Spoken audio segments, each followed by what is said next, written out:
नमस्ते, मैं अविनाश, आप सबका टाइम एंगल ट्रेडिंग एकेडमी में स्वागत करता हूँ। जैसे लास्ट वीक में मैंने कहा था कि यहाँ पे हमको रिवर्स मूवमेंट आ सकती है, उसी हिसाब से निफ्टी में हमने 22,800 तक की मूवमेंट देखी।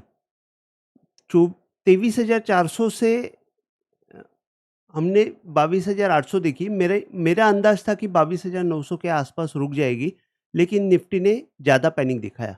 अभी सबसे बड़ी बात ये है कि एक फैक्ट तो ये है कि बहुत अच्छा सेलिंग का सेलिंग की रैली शुरू हो गई है और जब भी ऊपर की तरफ आएगी, निफ्टी नीचे की तरफ उम, ठोकी जाएगी।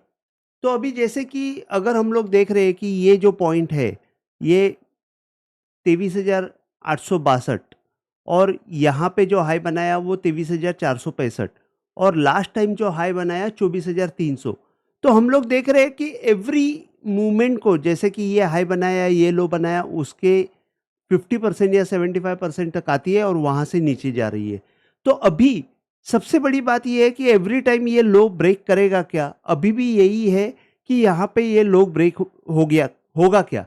अभी लो जो है 22,471 के आसपास है और यहाँ पे हम लोग देख रहे हैं कि अगर ये इसका हम लोग मुंह देख रहे हैं 23,465 से लेके ये लो तक का, तो 22,700 का एक पॉइंट बहुत इंपॉर्टेंट आता है, जिसके नीचे अगर क्लोज हो जाती है या लो टूटता है, लो टूटने के बाद 22,700 के ऊपर अगर बंद नहीं आता है, तो फिर हमको 21,700 के आसपास निफ्टी जाती हुई दिख सकती है और ये होने की पूरी संभावना रहेगी अगर लो टूटता है तो।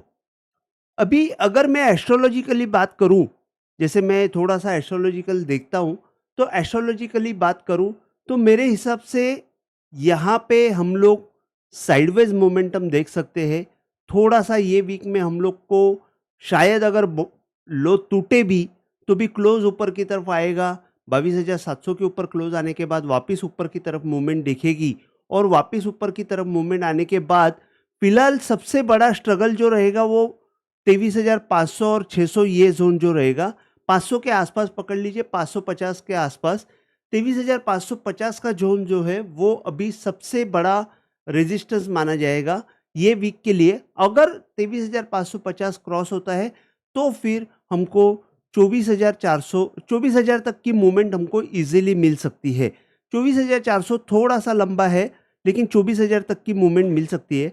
तो यहाँ पे मैं आपको सिर्फ इतना ही बताऊंगा कि ये वीक में आपको दो ही लेवल्स ध्यान में रखनी है। ऊपर की तरफ अगर 23,550 है, वो बहुत एक बड़ा रेजिस्टेंस की तरफ जैसे काम करेगा और 22,700 जो है वो बहुत अच्छा सपोर्ट की जैसे काम करेगा। अगर ये 22,700 के नीचे बंद होती है तो हमको नीचे की तरफ की मूवमेंट मिलेगी और फिर 22,300 और 21,700 ये टारगेट्स हमको जल्द ही देखने को मिल सकते हैं। और अगर हम लोग बड़ा व्यू देखते हैं, अभी मैं थोड़ा सा बड़ा और व्यू बता देता हूँ। अगर ये वीकली चार्ट हम लोग देख रहे हैं, तो वीकली चार्ट में अभी भी जैसे कि हमको सेल सिग्नल नहीं मिला है, लेकिन यहाँ पे पॉसिबिलिटी ये है, अगर हम लोग देखते हैं तो ये 23 सितंबर का जो हाई है 26,277, उसके ऊपर एक नया हाई बना था 26,373 का।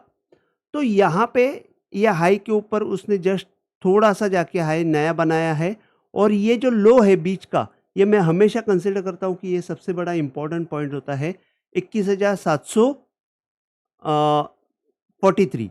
तो अगर ये यहाँ से मार्केट गिरता है तो मैं ये मानता हूँ कि ये लो ब्रेक होगा और ये लो ब्रेक होने के बाद अगर लो ब्रेक होता है तो फिर हमारा नेक्स्ट टारगेट जो रहेगा वो 20,500 के आसपास रहेगा।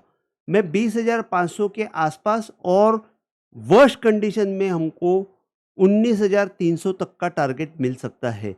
तो ये मैं आपको वर्स्ट कंडीशन की बात कर रहा हूँ, लेकिन ये टारगेट्स आने के लिए मेरा ये मानना है कि ये टारगेट्स आने के पहले हमको एक शायद 23,550 तक का एक रैली मिलेगा, शायद हमको 24,000 तक एक स्ट्रेच रैली मिल सकती है, लेकिन वहाँ पे एक सेलिंग का मौका ज़्यादा अच्छी तरह आएगा और वो जो रहेगा वो आपको 13 से लेके 17 अप्रैल तक का ज़ोन रहेगा, वहाँ पे आपको सेलिंग का मौका रहेगा।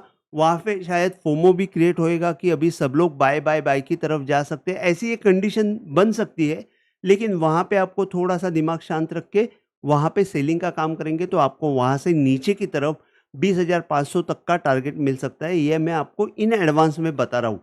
तो ये मैंने लंबा व्यू बताया और एस्ट्रोलॉजिकली ये है कि जैसे कि मर्क्यूरी जो है, मैंने बताया था कि अ, 26 फरवरी को वो रेट्रोग्रेड हुआ था और 21 मार्च को वो डायरेक्ट हो गया।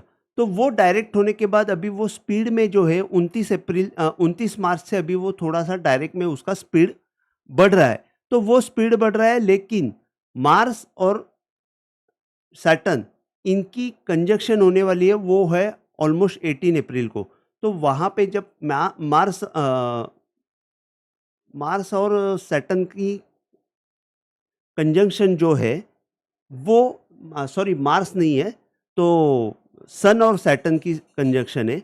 सन और सैटर्न की कंजंक्शन जो है वो हमको 18 अप्रैल के आसपास होने वाली है। वो कंजंक्शन की वजह से वहाँ पे निफ्टी में वापस एक बार प्रेशर महसूस होगा और वहाँ से निफ्टी वापस नीचे की तरफ आ सकती है। तो ये एस्ट्रोलॉजिकल व्यू मैंने आपको बताया हुआ है। ये अंदाज है कि यहाँ से मार्केट थोड़ा-सा सपोर्ट लेके ऊपर आएगा। भले ही लो टूटा तो भी अगर 22,700 के ऊपर अगर बंद आता है तो हमको वो लो को थोड़ा-सा सपोर्ट की तरह मान के ऊपर में मूवमेंट जैसे आएगी 22,000 550 से लेके 24,000 तक की मूवमेंट हमको आने वाले 10 अप्रैल तक देख सकते हैं, ऐसा मेरा मानना है। तो आज के लिए बस इतना ही। अगर आपको वीडियो पसंद आया हो तो प्लीज़ आप शेयर कीजिए, लाइक कीजिए और सब्सक्राइब कीजिए और टेलीग्राम में मैंने जो लिंक दी है वहाँ पे आप जाके सब्सक्राइब कीजिए, वहाँ पे मैं रेगुलर अपडेट्स देते रहता हूँ। जय हिंद, थैंक यू।